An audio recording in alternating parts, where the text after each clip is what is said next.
Now, in a year after Distraction for Gold documentary, illegal miners have taken over the River Tano in a renewed onslaught on the already polluted major water source, despite a recent crackdown on irresponsible mining close to Samraboy in the western region. The Environmental Protection Agency reviews disturbing levels of mercury concentration in the river at the Samraboy catchpoint. Love FM's Erastus Asaredonko is back to Samraboy a year after he exposed illegal activities polluting the River Tano. Here's what he found.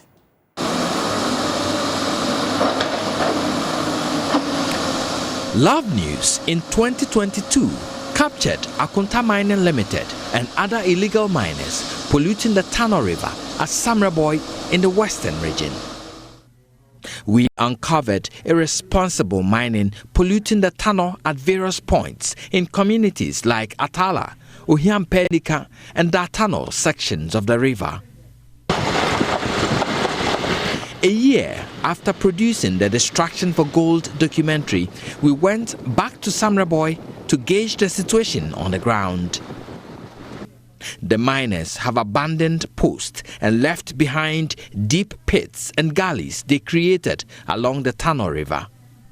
Ofusua Sare Samuel is the assembly member for the Mumuni electoral area. After your last documentary, those that they were in operation, they left the community or they left the site. They are no more here or destroying the land. But our tour of the adjoining villages along the Tano revealed disturbing pictures of direct active mining in the Tano River with residues directed into the Tano. Champagne operators and illegal miners currently sit on the river at various points. These Chinese miners were spotted at Boya, a farming community, driving the excavators and operating the mine themselves, contrary to mining regulations. This is purely illegal. There is no buffer between the Tano River and what they are doing. And if you see in the distance, there is a washing bay sitting at the edge of the tunnel, washing directly into the river. This is purely criminal.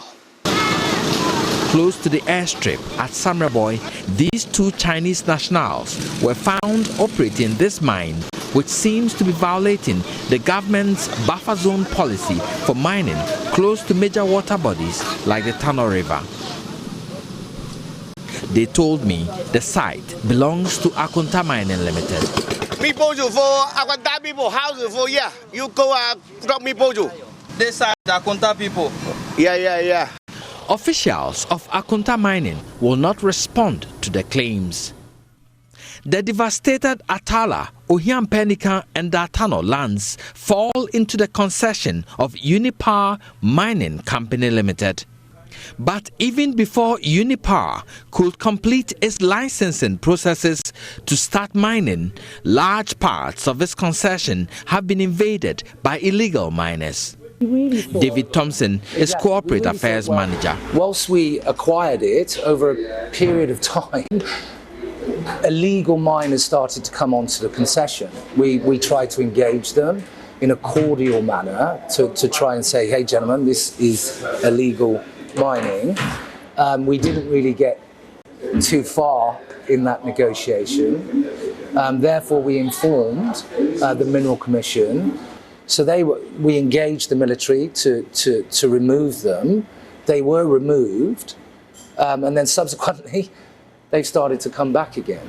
David speaks of the dangers of mining in the River Tano, calling for urgent steps to control the practice. Any activity on any of the rivers, straight away it's like, surely people, please, this is going nowhere for you. You're going to make a quick buck. How long is it going to last? But the decimation, the catastrophe that you're leaving behind is shocking.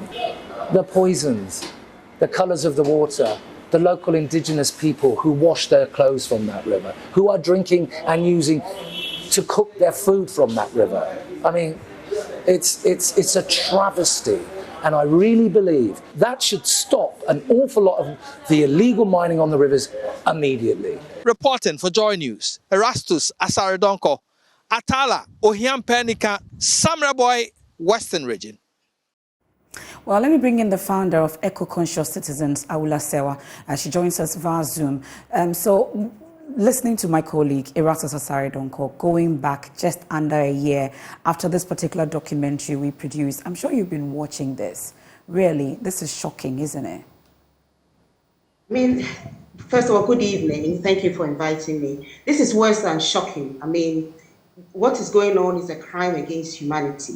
We don't need anybody to tell us. We have the common sense to know that we are poisoning our environment, poisoning the water bodies. When you're mining, you don't mine close to the water bodies. We know, as I speak, that in the mining areas, children are being born deformed. There's a rise in kidney illness. The placenta of the women who give birth is full of the mercury and other metals. I mean, this is criminal, a crime against humanity. And what are we doing about it? It's 1 year since the documentary. No action has been taken.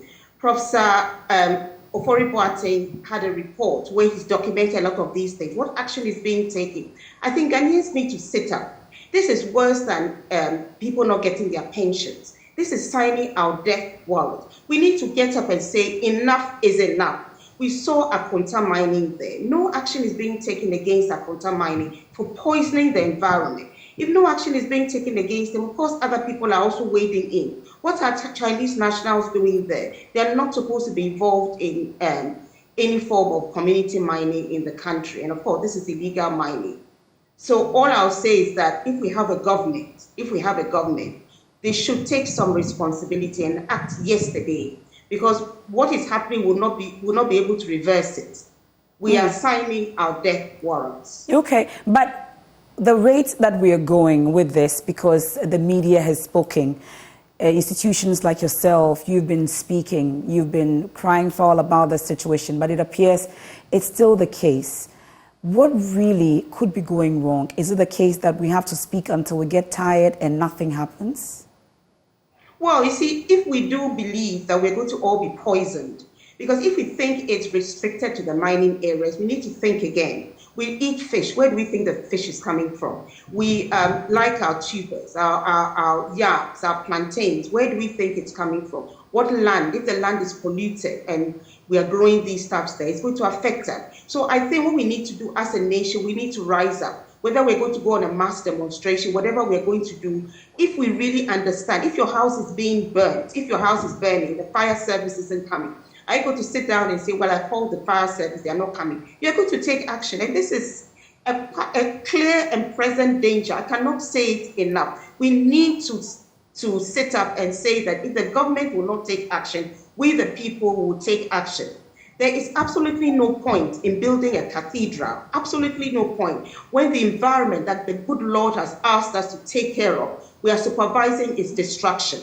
Let's forget about a cathedral and let's rather put our energies into preserving the environment God gave us. This is criminal. This is wicked. It is pure wickedness what is going on. We are just standing by idly whilst the environment is being destroyed. And we know who the players are. Why are we not dealing with them? Why hasn't Akonta mining been arrested as we speak? Why have not the directors been affected? If we won't arrest them and deal with them, what can we do about other people who are engaged in the same activity? But we are told that investigations are underway. At least when you find out from authorities, that's what at least the minister and those in charge will tell you, that the investigations are underway. You cannot charge somebody if you have not found them guilty, amongst others. Really, institutions like yourself, I'm sure you've been finding out backdoor, amongst others, from these or those in authority, as in what exactly the steps and the measures they are taking. Do you get the indication that anything is happening on our blind side? Well, if something was happening, would you have had a report sit on somebody's desk for 2 years? If anything was happening, would we have had the whole saga with Aisha Huang? And right now, nobody knows what's happening to the case. If anything serious was happening, after the documentary that was done, immediate action would have been taken and will not allow the illegal miners to come back. As I keep on saying, we don't seem to appreciate the seriousness of the matter. I really don't think we do. So unless the people themselves decide that enough is enough, we need to protect ourselves. I'm not quite sure that look at the images, they are shocking. The images you are showing are shocking. What more are you supposed to do that will make us sit up. If we don't sit up now, we're not going to sit up. All the information is there. We saw Akonta mining, we saw their vehicles in the forest reserve. What more information, what more evidence do we need? What more evidence do we need? We have the evidence, just get on with it. Okay, we're grateful. We'll leave it here for now. We'll continue to do our bit in terms of saying no to Galamsey.